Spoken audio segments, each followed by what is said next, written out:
at Chiba Prefectural Chusei High School and Fudoka High School, as well as Tokyo Keizai University, and we had like a few immersion programs with them, with the students especially, and it was very welcoming on their part, and it was, we were very humbled by their warmth and welcome, and we had very good feedback, especially from Fudoka High School, whereby he mentioned that they will be having a returning visit to UKM, especially to our residential college specifically, and we will be hosting them when we get back to Malaysia as soon as possible.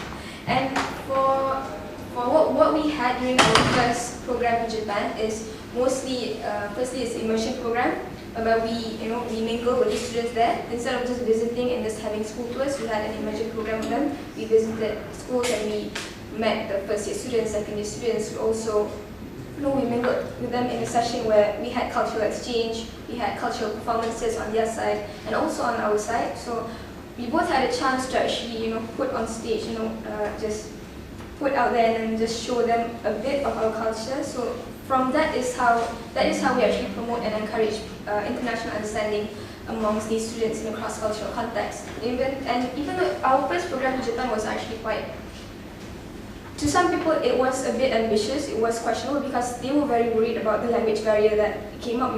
These students, they're not really proficient in English, and we're not very proficient in Japanese language, but we made it happen. We were able to connect with the students as well in their programs, and they also had workshops. They also provided a workshop for us, which was it was an extension of an immersion program, whereby they had a workshop that was conducted by students instead of teachers. So the workshop, especially the calligraphy workshop, was conducted by first year students of Fudoka High School. And in an extension also is that we had the chance to visit, to actually join and see the student clubs and organizations, because that is one of the things that is very contrasting to our educational setting in Malaysia, actually, because the high schools in Japan and the high schools in Malaysia, we are actually quite contrasting in terms of our structures and patterns in clubs, student clubs actually.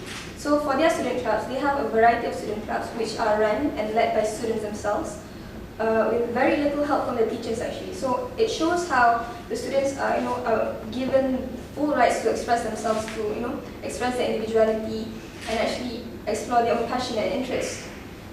And besides that, is also with Keizai University, we had a conference whereby we had an exchange.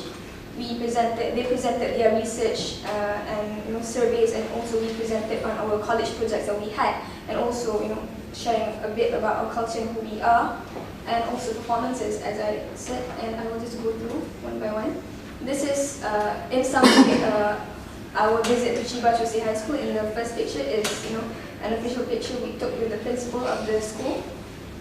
And you can see right here we had a workshop conducted by the first year students, a calligraphy workshop. So they taught us, kanji handwriting and also hiragana in its traditional form. And also in exchange, we kind of taught them traditional Jawi writing, as you can see. And below is some of the cultural performances that we had. These are Indian and Malay dances, and I also, that's me. I taught one of the students how to play a traditional folk, Malay folk music kind of show. And this is in Fudoka High School, which is in Saitama Prefecture. The students had their own presentation of their classical music, their traditional arts, and also martial arts with us. And we also actually shared one session with them where we conducted an English session where we aided them in games and facilitating programs. We also had the chance to actually teach them a bit of our culture, and where we had a session was quite spontaneous, where we actually taught them how to dance step by step with us. And this is with Tokyo Keizai University, which is actually, it was a more structured conference type concept where we shared our each of our projects and presentations and our research. They shared their presentations on economy and tourism by foreign exchange students, actually, not necessarily just Japanese students.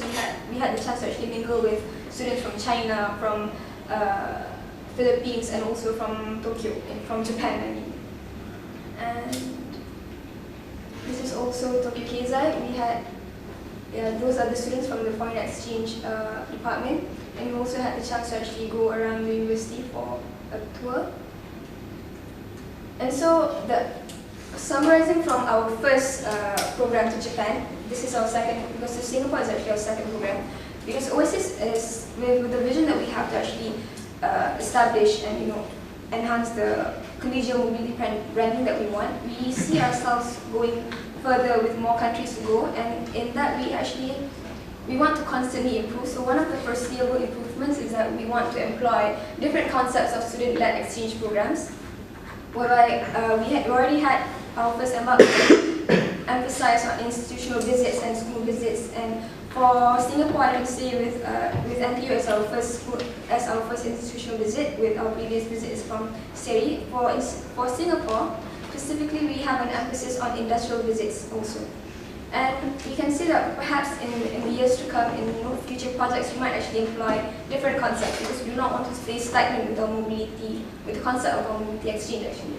And also employing diverse approaches, being flexible with our fundraising projects. As Luqman has explained just now, for every project, for every program, the student-led programs, we actually have to find our own funding. We don't actually have fixed funding that can actually help us run through for every of our programs. So that is one of the ways of how our university wants the students to be able to learn on their own soft skills and hard skills in actually negotiating and actually doing business in a way. So in employing diverse approaches, we already employed a few approaches to actually secure funding for our program, but we think that perhaps we could do more, And other than that, we also provide opportunity for everyone in gaining experience from working organization, exploring the video making process and magazine to produce exclusive products, because as we explained that we already secured coverage from media organizations. So some of the students who who venture into publicity and documentary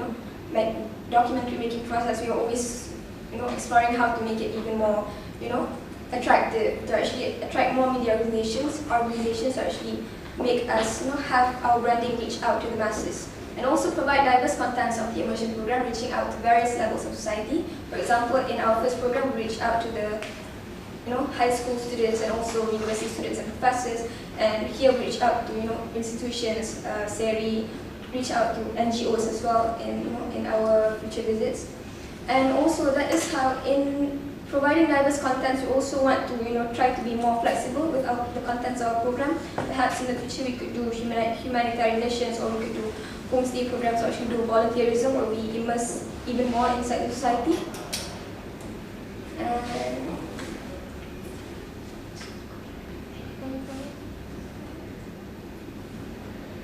And the benefits that we expect, the outcomes that we expect from this, this newly established organization, this newly established mobility organization, is that on behalf of the students themselves, each of them who joined this Oasis, we expect the outcome to be providing the opportunity for them to actually upskill themselves in their own professional development.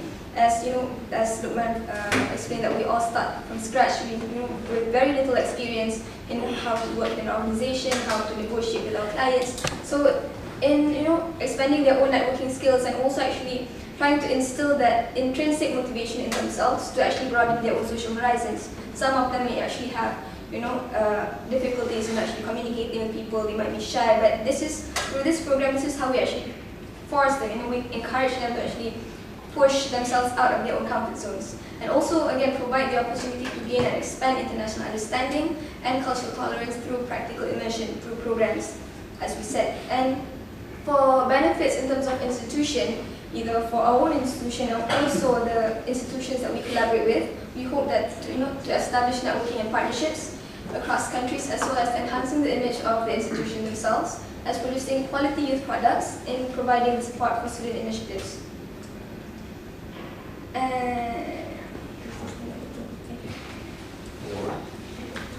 So, as being a newly established organization with high, people might say it's too ambitious to have such mission and vision to achieve. We actually aim to go even more, to extend even more to a higher level. So how we actually aim to make Oasis go bigger is firstly to set up interinstitutional cooperation partnerships between more universities in different continents, and even not just universities, also organizations, be it government organizations or even non-government bodies.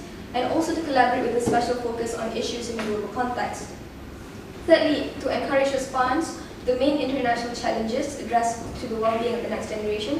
How we aim to do this is through collaborative partnerships. We try to engage with the societies. For example, coming to NTU, we are able to reach out to the student union. We are thankful for that. And perhaps for different future programs, we aim to actually engage with more society, to more groups, and to actually just address and actually have an exchange of ideas with the students. And lastly, to reach out to the media on Oasis programs through a variety of mediums for a more well-spread recognition of our efforts. We have already covered, we have already secured coverage for our first 2 programs, and perhaps in the future we might actually go out for more so that we can actually get the word out. And alright, be quick. Well, these are the things that we see as the most important thing that we want, that provide you with a diverse opportunity, that facilitate an intense learning experience and prospering the mind development. Well, and intense, I can add more words to express how, excruciating the process was. Well, it should be okay. And next is collaborate with us in promoting the importance of cross-field study in a cross-cultural context for students' own professional development. And last but not least, increase our organizational growth by enabling our means to internationalize ourselves and redefine the limits and capacity of the student potential. I think there's something more you should see. This is the front view. Alright. I want to focus on this one actually. Well, it takes time. I have to wait. Well, it's been done manually. Now, next is, this is the thing that I want to talk about. A proposal to Nanyang Technical University. Number 1 is to establish networking with our universities, the National University of Malaysia and our college, Mukoma, through collaborative programs. Second is collaborate in future projects together with our college and National University of Malaysia. Same thing, but it's just maybe different kind of presentation. Here's that. We share the same vision of being continually success-driven. NTU is globally ranked highly. I'm sorry if there's